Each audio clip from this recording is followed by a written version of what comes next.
in the name of Jason Killinger. If you can't be cited, then you are arrested. So I'm arrested? Yep, I'm going to jail? Yep. Are you kidding me? I'm not a joker, man.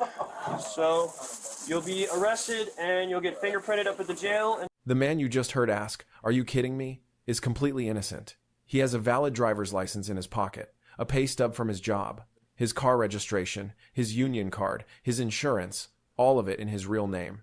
He has never been arrested in his life.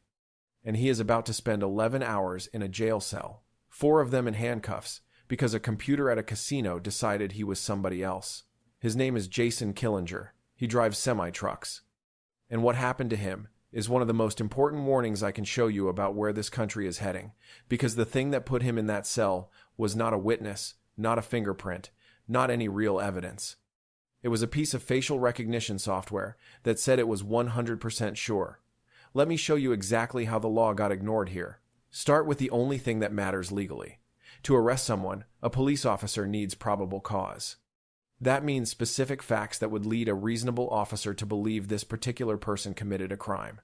And here is the part everyone needs to understand. A computer cannot give you probable cause. Facial recognition is, at most, a tip. It is a lead. It is the software saying, "Hey, take a look at this guy." It is never, by itself, proof of anything, and no court in this country treats it as proof. It is the starting point of an investigation, not the end of one.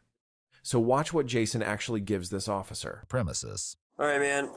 So this is who you are? Yes. What, your Miss Jagger is your first name or last name? Last name. All right, Mr. Jagger. Yes, that is who I am. I drive the semis for UPS. I am not Mike. I don't know nothing about Mike. I'm a craps player here. Look, there's my socks for Okay. UPS. Can you please, you got a gun here. Will So you when- please take me out of these cuffs? My shoulders are killing me. You're going to sit there for a minute, man. So when he gave you this information, did you guys verify it against an ID, or how does that work? He hands him a real Nevada driver's license with his real name on it, Jason Killinger. He explains he drives semis for a living. He tells them he is a craps player, that he has gambled at this casino hundreds of times without a problem, that he is not the man named Michael they are looking for. Now think about what a Nevada Real ID actually requires. To get one, you have to walk into the DMV in person with a birth certificate or a passport, a social security card, and 2 documents proving where you live. That license is not a guess. It is the government itself certifying who he is. He is holding the state's own proof of his identity in his hand. So watch what the officer decides to trust instead. Dependent upon lighting. And the pictures are very, the nose. Right, and then we have our new system, our new facial recognition system, and that's what it's telling us. It's telling us that it's looking at it, and it's doing that. And then there was another one that came up when he was at our TRK, which is one of our better cameras. This was right before we arrested him. We looked at it and said, "That's him," and it came up 100%. Okay. 100% match. Yeah. So the software is saying it, that it's legit. Right. And it's So he pretty damn accurate. So either he presented a fake identification the first time, or he's presenting it now. The casino software, that is what wins. Listen to how the officer says it. The software is saying it. It's legit. 100% match. And here is where a real investigation should have begun, because the evidence against the machine was everywhere. The other man, Michael, was listed as 7 years older, 50 pounds lighter. The signatures on the 2 licenses were different. Even the eye colors were different. Every one of those facts is a reasonable officer's job to weigh, and every one of them pointed the same direction. This is not the same person. A 100% match from a camera does not erase a 50-pound difference standing right in front of you.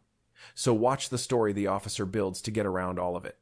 But definitely super weird. So all of these driver's licenses are both valid.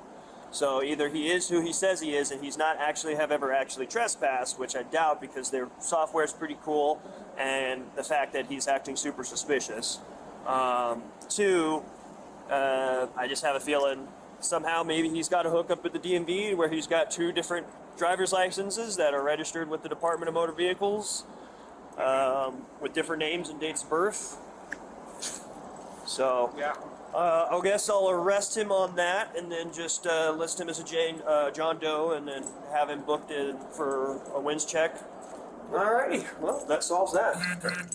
So you guys got a complaint, Yeah, well, we got filled out for you. and then We got the statement and all that good stuff. statement already done. Easy peasy. Instead of investigating, he invents. Listen to what he says. He decides Jason must have a hookup at the DMV, that he somehow got 2 different real driver's licenses with 2 different names. There is zero evidence for that. None. He just made it up, because it was the only way to keep believing the computer. And then he says the line that should make every single person watching this furious. Well, that solves that. Easy peasy. A man's freedom, his clean record, his entire identity, waved away with easy peasy, because a screen told him so. So watch what he does to an innocent man next. Stuff. I'll be 100% honest. Could legitimately be you have a doppelganger running around, but they are strikingly similar and enough. Their fancy AI technology that Can't figure reads it out. faces. No, it says it's a 100% match. But at this point, our hands are tied because, you know, a reasonable and prudent person would, based off the software, based off the pictures, based off of even your driver's license picture, make the reasonable conclusion that all 3 are the same person, just 2 different IDs with 2 different names. He arrests him. And listen closely, because this is the legal heart of the whole case. The officer later wrote in his report that Jason had conflicting identification and that he lacked satisfactory evidence to know who he was. But that is not what happened. Dispatch had already confirmed that both licenses were real and valid. Jason offered him a pay stub from his job. He had a registration, a union card, and insurance in his car, all in his name. That is called exculpatory evidence, evidence that proves innocence, and an officer is not allowed to simply ignore it because he has decided the computer is right. When the facts in front of you disprove your theory, the law does not let you close your eyes and make the arrest anyway. So watch what 11 hours in a cell does to a man who did nothing wrong. Yeah. You seem like a stand-up guy, and it's probably a really terrible case of mistaken identity. I can't believe I've been arrested. I've never been arrested. Never. Not once. What the good is the ID then? Why do I even carry that mother? That one young security guard, man, like a robot. That's what pisses me off, is because they don't think, you know. It's like, well, this is what I was taught. Use your head. And then people aren't smart enough to think for themselves. They're just not. Yep. Fortunately, it's the world we live in.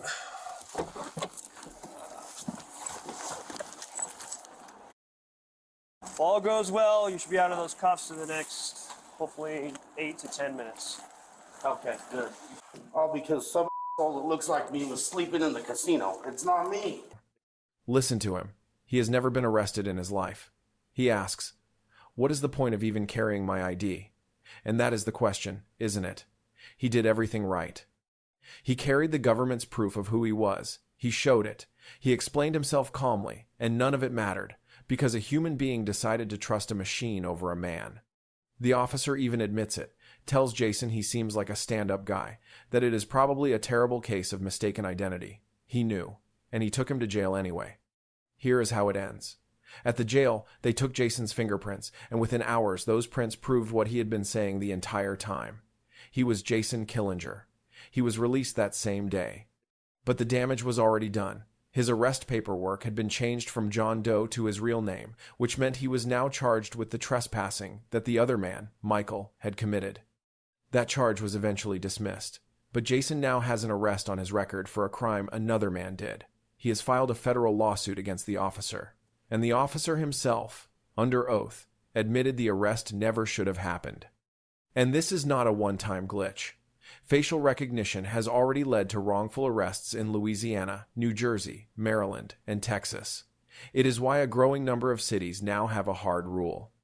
A facial recognition match can never be the reason for an arrest by itself. There must be independent, corroborating evidence first. That rule exists because of cases exactly like this one. A machine can point a finger. Only a human being can make an arrest, and only with real probable cause, and that human is supposed to be the safeguard. In this casino, at 5 a.m, the safeguard failed. So remember Jason Killinger the next time someone tells you the computer is never wrong. He had his real ID, his real name, and the truth on his side the entire time. It took a fingerprint to prove what a valid driver's license already said, and he still walked out with a record for it. If you want to understand your rights, what to do when you are detained, and what the police can and cannot do to you, everything is in the playbook linked in the description below. Like and subscribe for more cases like this one. I will see you in the next one.